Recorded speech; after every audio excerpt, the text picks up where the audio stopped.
Good morning. So it's Monday, we're back, feeling positive. So let's get into the week, see what we've got going on. Right, so this week we've got, we're feeling quite positive about what's going on. The deposits have definitely changed the way we're looking at work, which is great. So we've got this week and next week. Next week's only a bank holiday week, so it's a quick one. But the following week, from the Monday, we've already got 4 cars booked in.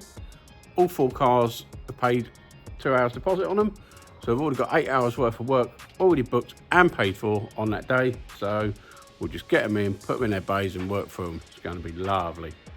And it really has weeded out some people which just want to take the appointment. We do it all the time. We're booking 3 weeks ahead. We tell them we're booking 3 weeks ahead, and you don't really want to book them because you can hear they're going, yeah, okay, yeah, I'll take that. And you're like, oh, you know, you don't really want to be taking it anyway. But you can't say no to a customer because they're trying to book in. They could be genuine. So, and if they are genuine, they'll pay the deposit. And if they're not, move on. We'll crack on to the next people. So, yeah.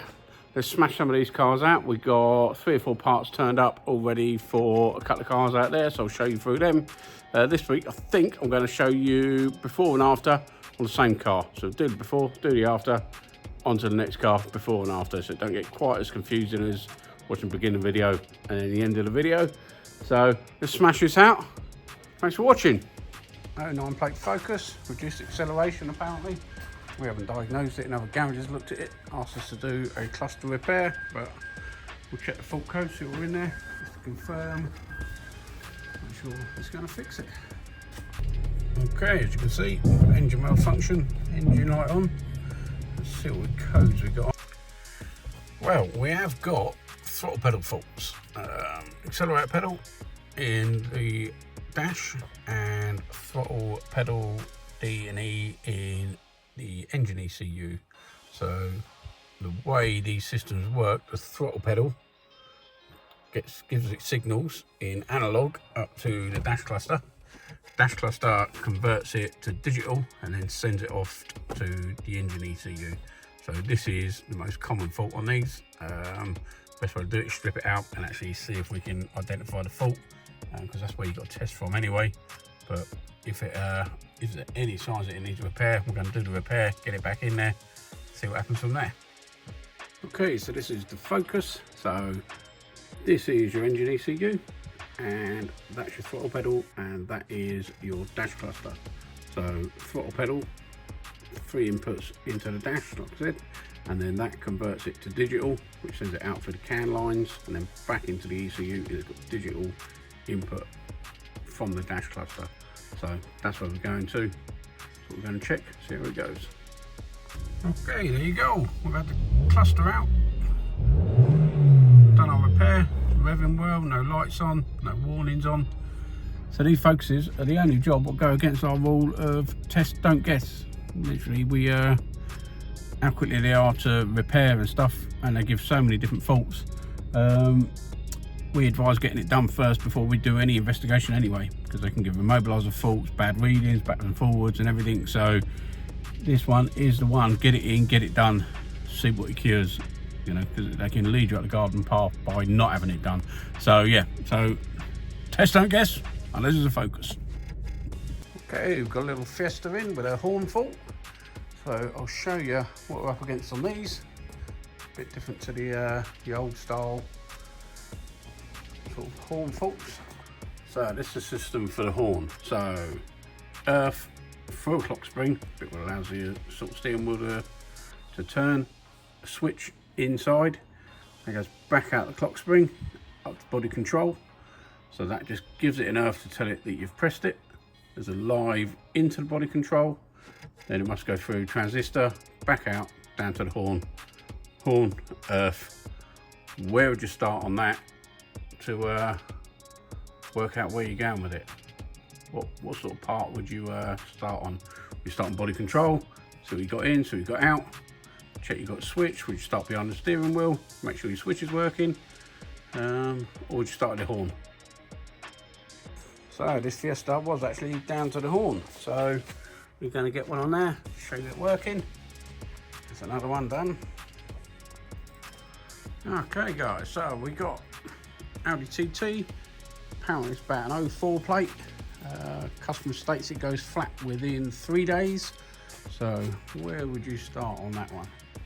Just to let you know, it's got a 1.5 amp drain, which apparently that should actually be draining quicker than 3 days, but he has got a very good battery in there, so possibly.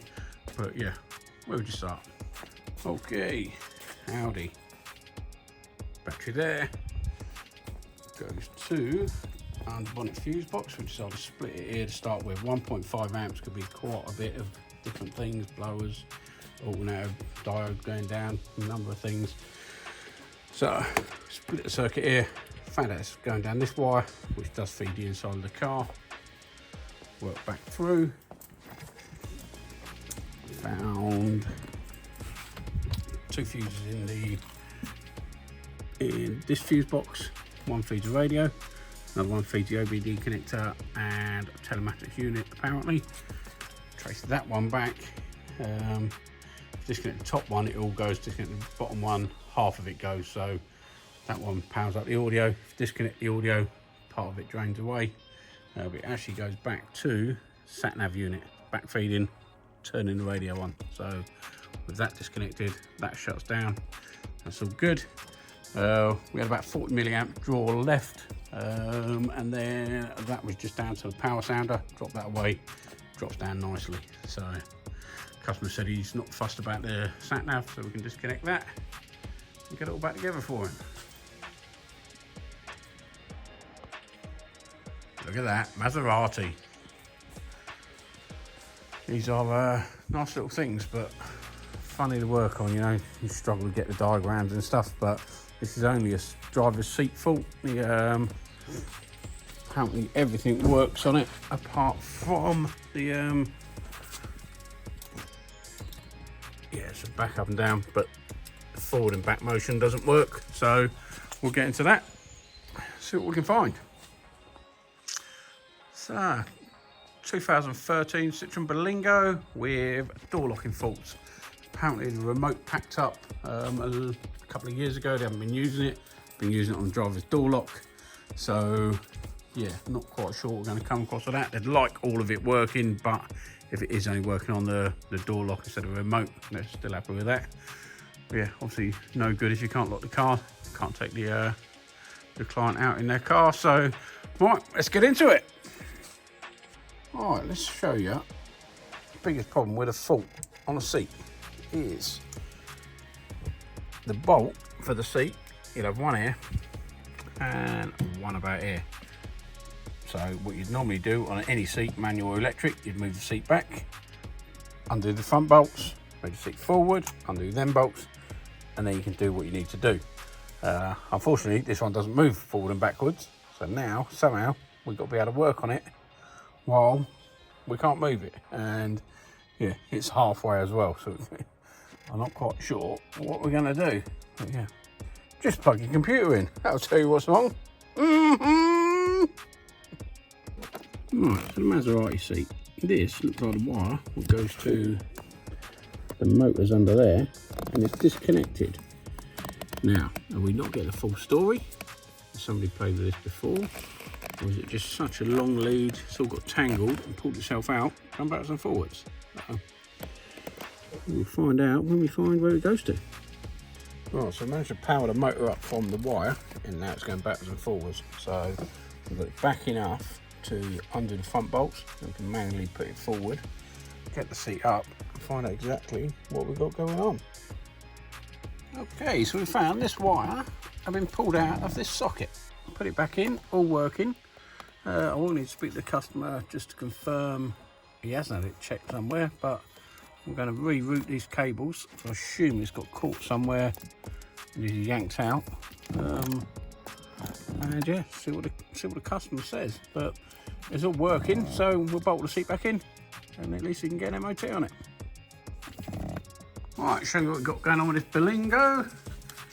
So the tailgate lock is mucking about, and it thinks it's unlocked, so it won't allow the actual main lock-in to work.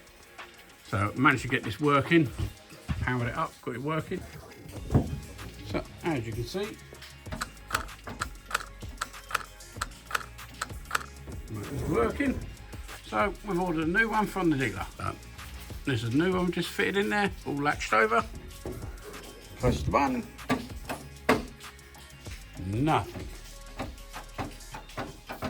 So brand new, genuine part, not working. In fact, let's do it on camera so we can show that it's not. Editing skills. There we go. So, match it over. Yeah, and it undoes, no problem.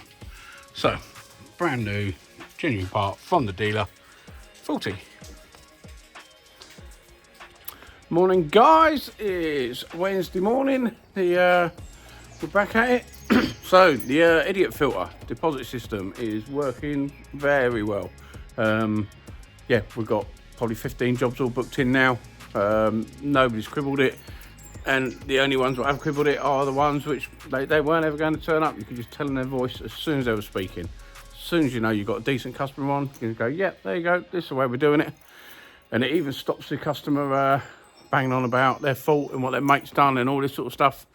As soon as they phone, yep, no problem, we are booking for 3 weeks' time. We do take a 2-hour deposit. Would you like to book? And they go, well, no, what I was thinking was, my mates looked at this and so we're up. You know, so straight away they're like, well, we're not up for doing that. So, yeah, we can cut the call short and, yeah, crack on with the good customers. So let's give you a little walk around, see what we're doing. This BMW, everything's back together, parking sensors working, rear doors working, all the blue lights are working, the wash jets, everything's done.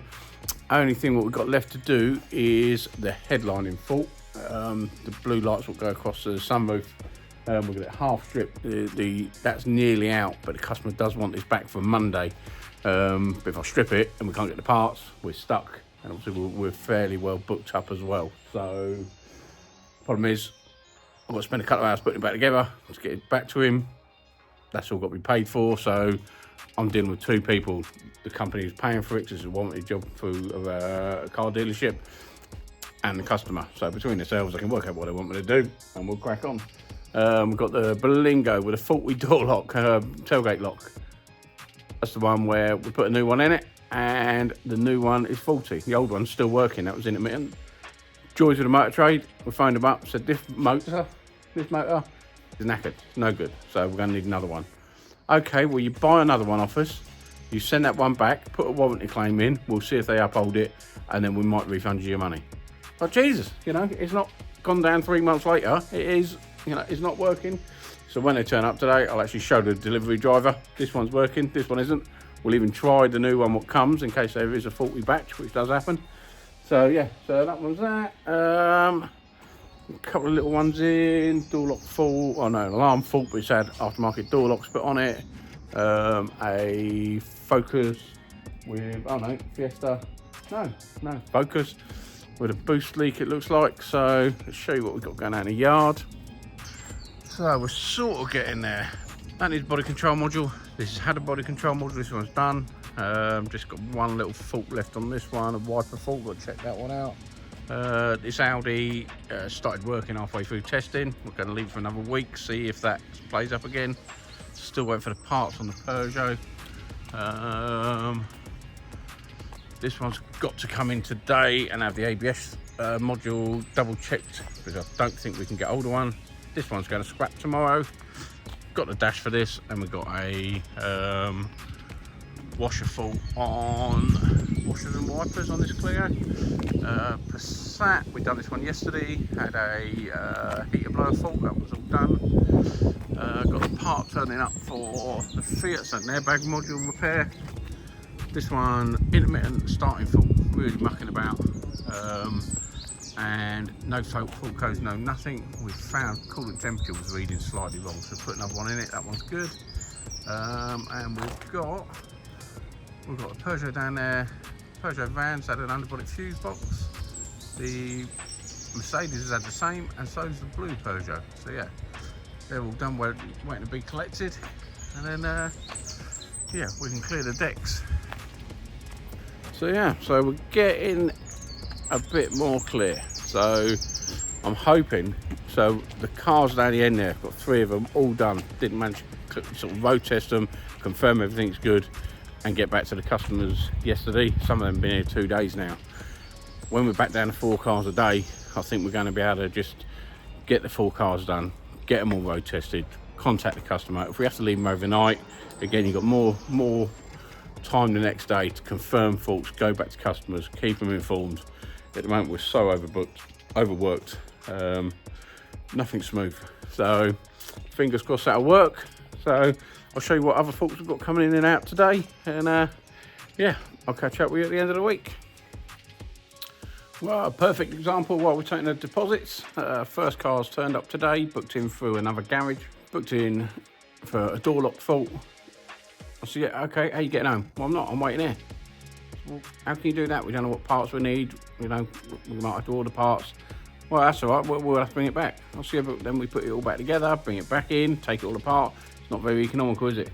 Yeah, I'm not doing that. So yeah, I'll have to rebook. Okay, but just bear in mind we are taking deposits from now on. Okay, yeah, he has rebooked. 5 minutes later, phone rings. Got an appointment. Today is Wednesday, so for next Wednesday, considering we've got bank holiday, it's probably one of our 10 cars ahead.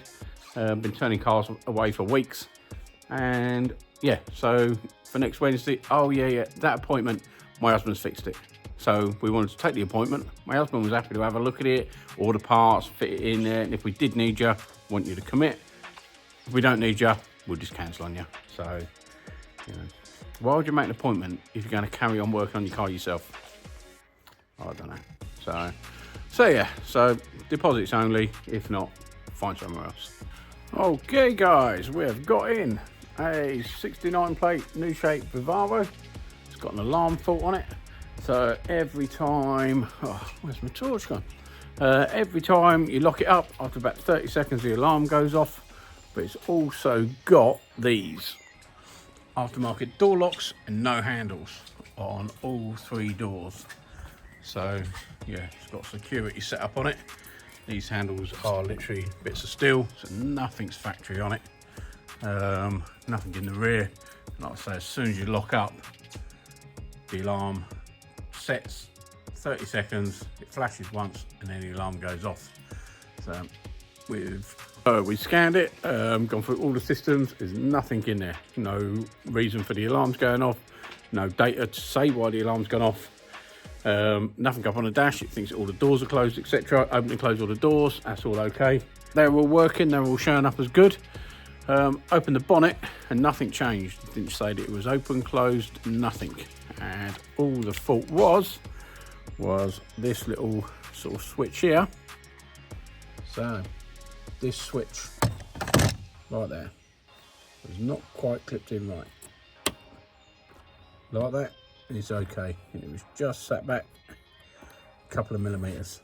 So just wasn't quite touching the little nipple there. So yeah, but no diagnostics was telling us that, which this is a time that diagnostics should be able to tell you it. So times out of 10 you can go through alarm activations. It'll tell you the reason why it's activated last, but because the bonnet was never closed, it's not as if it's changing halfway through the cycle, it's not actually activating correctly. So it's all more down to it's noticed it while it's trying to set, that's when it's triggered. So it hasn't left any code or anything in the system. So I had to do it manually, but we got there in the end. So go! Righto guys, end of the week. So I haven't felt sort of this positive about work for a long time. So yeah, this channel's definitely helped with what I wanted to do. Helped me push forward, which is great. Thanks for watching. If you are a sort of returning watcher and you do watch a few of these, if you could press the subscribe button, it does help the YouTube gods send it all out to the right people. So it does help me slowly build it up. I'm not trying to be some sort of money grabbing YouTuber, but it does help the channel, makes it grow a little bit faster. So yeah, thanks for all that. As you can see, workshop's fairly tidy. Show you what we've got going on outside. Right, so big jobs, not fun. This BMW, once again, show you what we're doing on it. So this engine conversion, state of this wiring, we're literally just starting to chop it all out, get rid of all the bits that's not needed, and then tidy it right up for the customer. But the problem we got is this job was meant to be in just on a Thursday, get it in, do a day's work, take it away. It's got bigger than that now, so we're just leaving it here until we can get onto it the following Thursday. So we had 2 half days on it last week. Nope, week before last. Didn't get any time on it last week. Done half a day on it this week. And then next week, we're going to spend another half day on it trying to get it back up and running, ready for the customer to collect. And then they'll have to bring it back in. So that's probably going to be here. It's been 2, that'll be 3 weeks now. 4 weeks it'll be by the time he collects it. So that bay should have been making me a couple of £100 a day. So it's okay thinking, yeah, you're going to make a few £100 out of doing this job, just coming in the morning, do a few hours and make a few £100. But Amazon, it lost me. So yeah, it's a job which I knew I shouldn't have taken on. Done it for a good customer. It's a nice, enjoyable job, don't get me wrong, but while you're trying to run a business which you're trying to smooth out, things like this really muck you about. So, stick to your guns, stick in your lane, and yeah, stop taking on stuff which you know you shouldn't do. So, but let's get it done. Another couple of hours on it today. We'll see how we go. And customers wonder why it takes so long to do these type of jobs. Just taking all this off. It was all heat shrunk up. I'm not happy with the wiring on whoever's done this, so I thought I'd undo that, see what we can find. Look at that for a bit of soldering. Just twisted together, solder halfway. This one, I don't know. Yeah. And that was the main engine earth, straight from the battery. They'd wired it up, literally main live, main earth. This live comes up. That's what we're coming across. They want a professional loom made, but you've got to undo all the what was done before. So, all right, let's get into it. So look at that. Got one wire, get to another wire, goes down here, and then splits in there to 2 wires. Comes out there to 2 wires. Why it hasn't just got one main wire coming down? I don't know. So we're nice and clear. Yeah, got a last look at this one. The parts to turn up with them ones. We've literally got the transporter to do. This Peugeot's done. A few parking spaces left. Yeah, we're all clear. A few spaces left at the end. Literally 1 car left up there to be worked on. Mercedes going to be collected, so yeah, we're lovely and clear. So a good start next week. Can't wait to get into the 4 cars a day the week after. Yeah, we've, let me show you that. All stripped out just for the little blue LEDs up in the roof. So we've stripped all them glass panels out. We'll just do some testing, and then yeah, also luckily it's got this this control module which had a fault in it up in the headlining. That was meant to be going to BMW after we'd finished it, but we'll be able to sort of rectify that job as well, so it will make it a bit cheaper. But so yeah, so I think we'll call it a week. We'll get back in on Tuesday next week. Let you know it go again. It's going to be a short little week next week. We've got a bank holiday again. So yeah, thanks for watching, guys. Like I say, if you can subscribe, it'd be much appreciated. And a little thumbs up, beautiful. See you again. Ta-da!